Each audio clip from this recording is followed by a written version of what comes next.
Oke, assalamualaikum warahmatullahi wabarakatuh.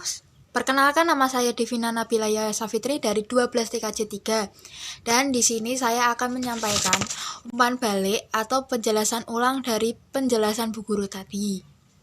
Penjelasan pertama adalah kompetensi dasar. Kompetensi dasarnya adalah 3.44 menafsir pandangan pengarang terhadap kehidupan dalam novel yang dibaca.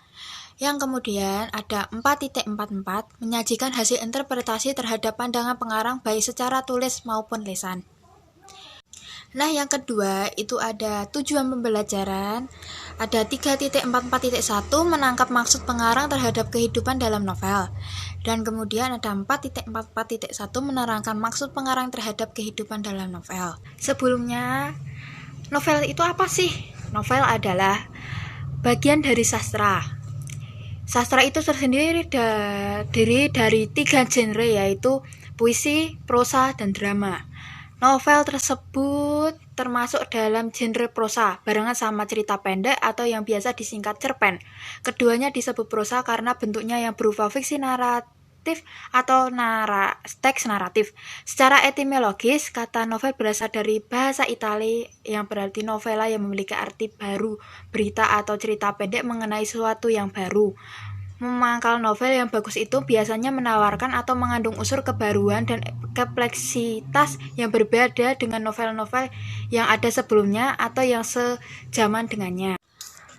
Dan selanjutnya teman-teman, berdasarkan KBBI nomor 5, novel memiliki definisi sebuah karya prosa yang panjang yang mengandung rangkaian cerita seseorang dengan orang di sekelilingnya dengan menonjolkan watak dan sifat setiap pelaku.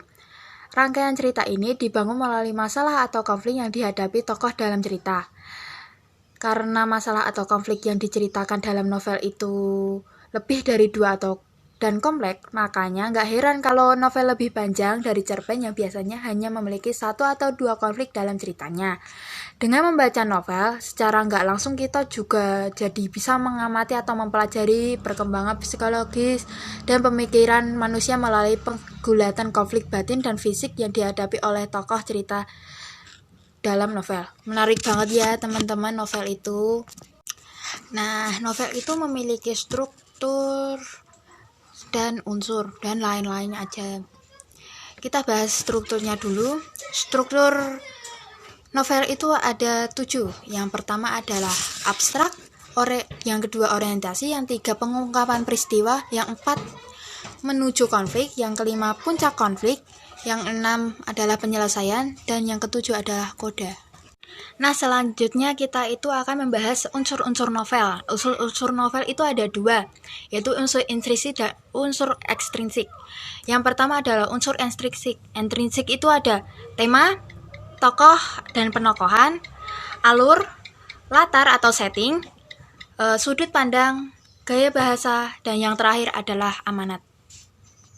Nah, selanjutnya ada unsur ekstrinsik. Unsur ekstrinsik ada biografi dan latar belakang penulis.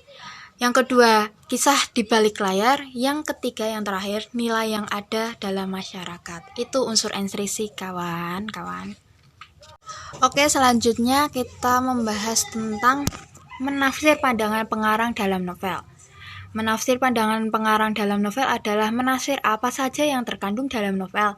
Dalam hal ini, di dalamnya menafsir tentang pesan pengarang, kalimat, konotasi, kaitan fakta dengan kehidupan yang ada, dan menumpangkan nilai-nilai kehidupan yang disampaikan oleh penulis.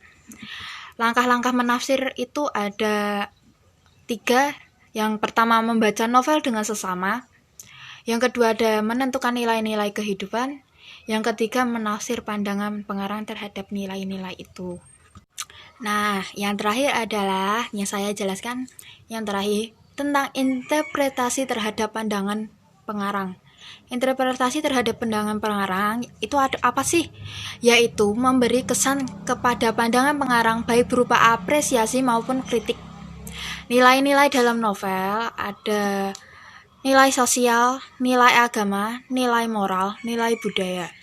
Nah, nilai sosial adalah nilai yang dilihat dari sudut pandang kehubungan dengan manusia atau masyarakat. Yang kedua, nilai agama adalah nilai yang dilihat dari sudut pandang seseorang berdasarkan berhubungan dengan Tuhan. Nilai moral adalah nilai yang dilihat dari sudut pandang kepribadian atau sikap seseorang dalam menyikapi suatu masalah.